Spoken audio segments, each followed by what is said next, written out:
Please welcome Pak Joko Pamungkas. The screen is yours.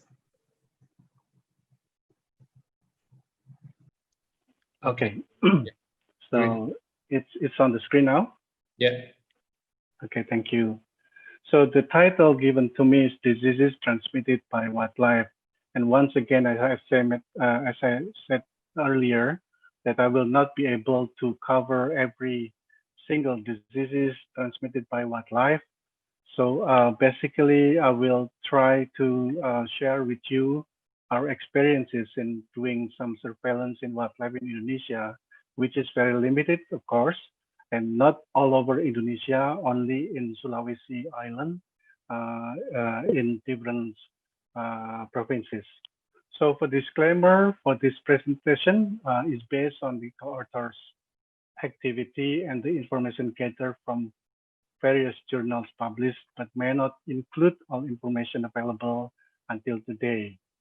And I should mention here that among others, these are the major key persons who has been contributing to the works as well in Indonesia or my to surveillance, as well as the slides that I presented.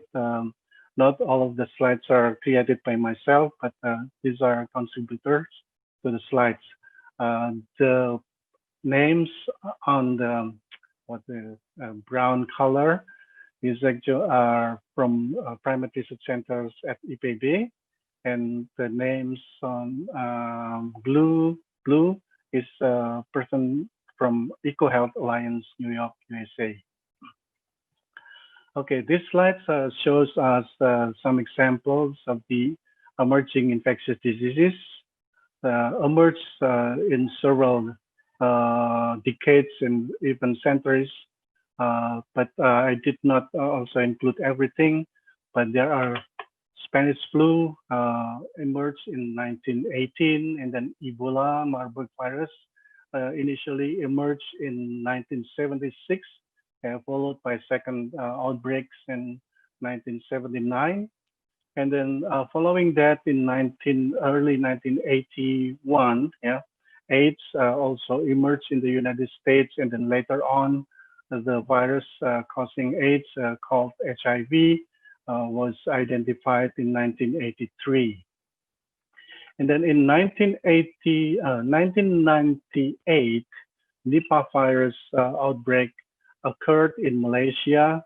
That was actually a follow-up of outbreaks of Hendra virus in Australia in 1994.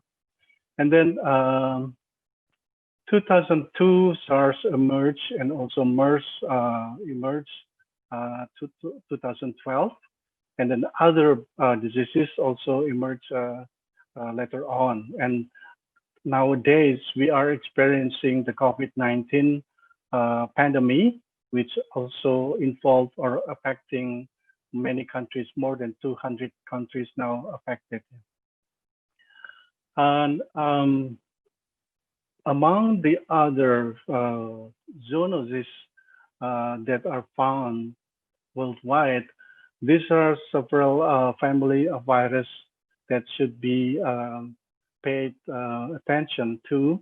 The first one is Rhabdopiridae, which also cause rabies in dogs and in humans. And then Paramyxoviridae to contain the Nipah and Hendra viruses, Retropiridae, SIV, etc., etc. So these are the families that were reported to have been involved in zoonosis, causing diseases in humans from animals.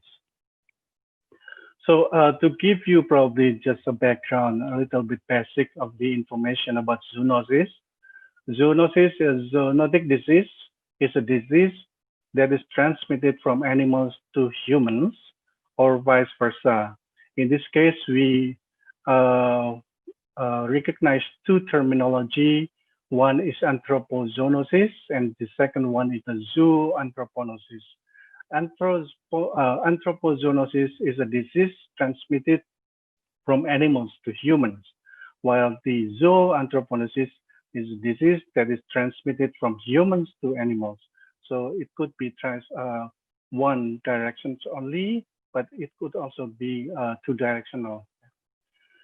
And up to today, more than 60% of the emerging infectious diseases are zoonotic.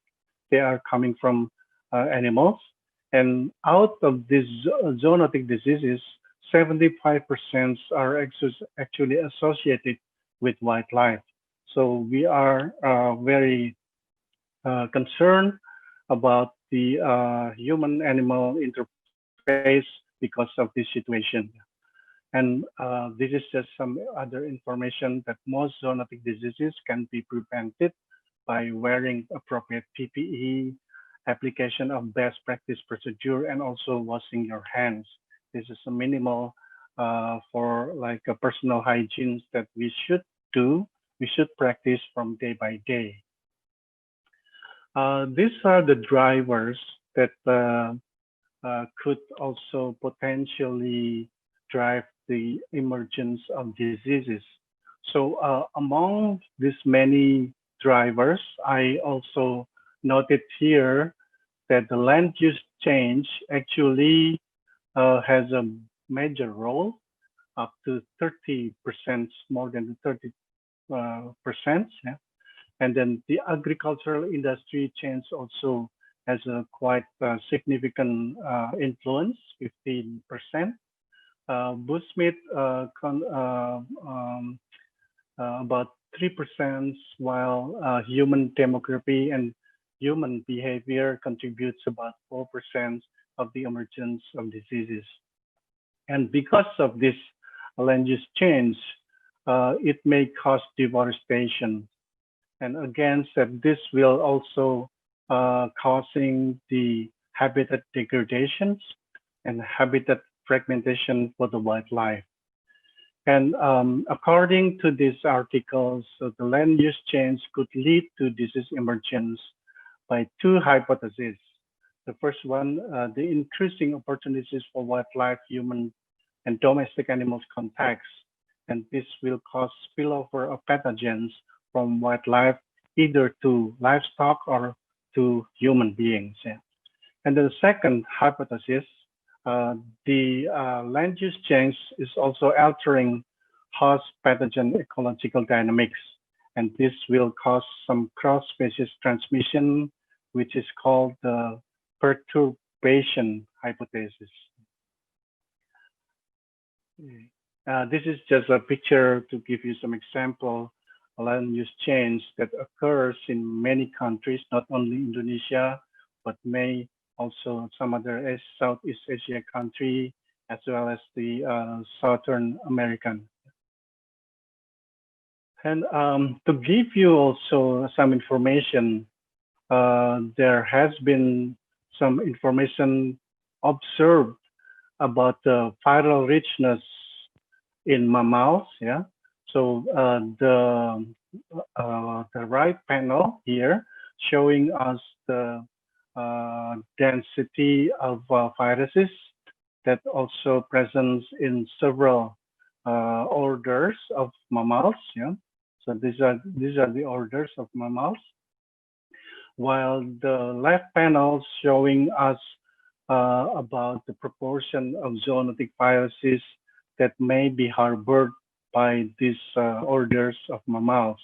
And out of these many mammals orders, we identified, or not we, myself, I mean, yeah, but these scientists that published this paper, they identified that 3 orders, i.e. the Chiroptera, primates, and Rodentia, are the most orders with proportionate zoonotic viruses that can be transmitted to human. So, according to the paper by Dr. Karas 2012, yeah, the emergence of EID actually could be described about the spillover from the wildlife to livestock or to human beings. So basically, there are some virus distribution or virus, virus distribution in wildlife that occurs every time in year. So if this curve actually is the description about the presence of viral distribution from wildlife. So at any time, this virus available in the field can jump or spill over to other species, such as to livestock. Yeah, here described by the uh, curve colored with green, or it could also spill over to infect human beings, and this will be described by the curve in red. Yeah, and this could occur anytime where human-animal interface is occurring, or maybe livestock-wildlife interface could also cause some spillover of the virus from the wildlife to livestock. And if we actually could do surveillance, routine surveillance of the virus in wildlife, so we could map whatever is distributing in the wild. So then if we identify a certain virus with potential zoonotic potential, so we could avoid the spillover from wildlife to livestock or wildlife to human beings. Sorry. Okay. So these slides also describe about how leverage of the initial spillover among the wildlife to livestock or maybe to humans, yeah. And then this is what we call stage 1 as a pre-emergence of disease, yeah. And then the stage 2 actually a localized emergence. So basically it will infect also human beings, but localized, not to the worldwide. While when it becomes pandemics, the human-to-human transmission may occur, and this will also becoming worldwide and pandemic situation like COVID-19 at this moment. Yeah. To give you some examples of the human-animal interface, these are one thing that human behavior actually play a role in making these viruses infecting human beings from wildlife. And in this case, I give you some picture here about pet huntings that is also occurred in many parts of the world, not Indonesia only. And even in Indonesia, it's not only happening in Sulawesi only, but it could also happening in Kalimantan or Sumatra or somewhere else. And it could also happening also Southeast Asia countries, as well as in China, as we learn about COVID-19. So initially, the hunters will hunt this pet, yeah, from the habitats, the natural habitats, and then they will pull at certain location before actually the middleman will pick up these animals and transport it to the markets. And these are the some pictures we captured in wet markets in Sulawesi, North Sulawesi. Basically, they will sell anything from bats and rodents, the rats, where they call it the white-tailed rats. And also, we notice that some markets are selling the endangered species of macaques, yeah, the macaca nigra, and they are selling day to day together with other daily needs. So basically, there are potential contamination of this wildlife to also some daily needs in the markets. This is the traffic. Basically, the markets are available in mostly northern part of Sulawesi. So all supermarkets, restaurants, and wet markets are in North Sulawesi. But because of the low density or the low population of bats and rodents and other wildlife in North Sulawesi, because of their exploitation from the past, nowadays they have to import I quote unquote, import from different provinces in Sulawesi, such as from Southeast Sulawesi, West Sulawesi, Central Sulawesi, and also South Sulawesi. So the other provinces, this is the other one, Gorontalo. Yeah, the other provinces which are providing this wildlife, actually, there are very little consumers. So basically, the consumers are concentrating in northern part of Sulawesi, and we can see that nowadays some frozen meats from wildlife also sold in supermarket. So not only in wet markets, but also supermarket will sell frozen meat of wildlife. And these are pictures from restaurants.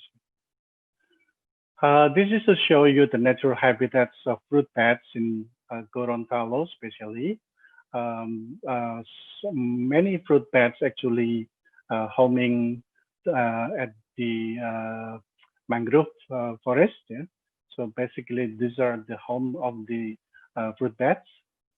And some of the mangroves becomes dried, yeah. But when it is dried, the population will move to other parts of the mangrove, and this will start to green, to grow the leaves and everything else, and it becomes green again. So basically, naturally, that the bats are not disturbing the habitats. At some point, it will become dried, but then it will later on becomes green again because of the guanos and some other species, yeah, that are actually defecated around this area, and it will also give some nutrient to the mangrove trees. Yeah. This is to give you some pictures about how we capture rodents. Yeah. And as I mentioned, only certain species of rodents are consumed in northern Sulawesi. They only consume the white-tailed rodents, the white-tailed rats. Why? When we question them, because they know that they are not eating any kind of food. They only eat vegetables and also fruits. So they consider that these rats are cleaned or cleaner than the rats in the community. And they call it a vegetarian rats. Okay, so this picture is also to give you some ideas how we sample the specimens from the bats and from the rats. We prioritize the sample specimens to obtain from throat swabs from pig feces or fecals or rectal swabs. Yeah? And then urines, if the animals is not urinating, then we just take the genital swabs, yeah? And also bloods and tissue specimens. And we have to maintain the cold chains in order to make sure that the quality of the specimens are still good, transported from the field to the lab. Yeah? So we use the liquid nitrogen tanks and also the dry ice in shipping through the airline. These are the data that we gathered from the first phase of Predict Indonesia. So the human aspect are done by colleagues from the Eichmann Institute for Molecular Biology in Jakarta, while the wildlife aspect are done by the Primate Research Center in IPB University, Bogor. So we noticed that several paramyxoviruses, new paramyxoviruses at the time, also several coronaviruses, and this is including the beta coronavirus, yeah?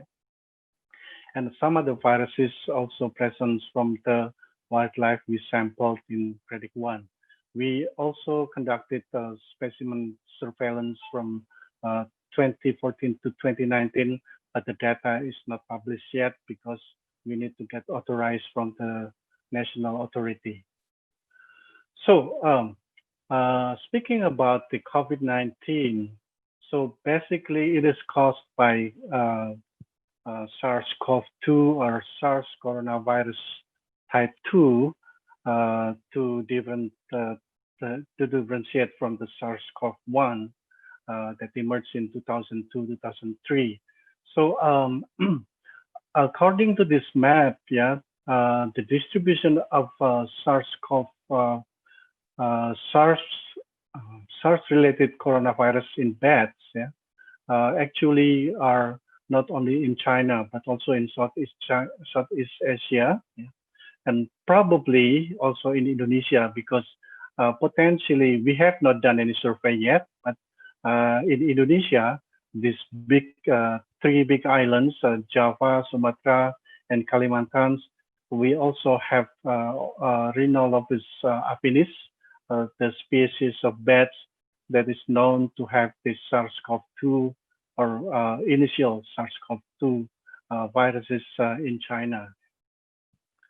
So for recommendations, because this will be something that we need to look forward, to get attention to, that we need to have this One Health approach to control infectious disease, which are potentially becoming pandemic. So we need to collaborate, we need to communicate, to coordinate, yeah, cross sectors and in the government, also cross-disciplinary, yeah, among the scientists and also the cross-professionals, yeah.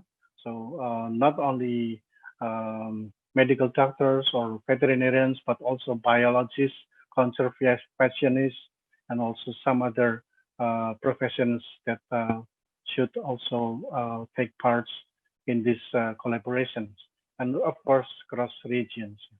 And we need to perform preventive approach, such as routine surveillance on wildlife, and then surveillance triangulation, which is actually done to survey on, sadly, I forgot to translate it, yeah, wildlife, livestock, and human.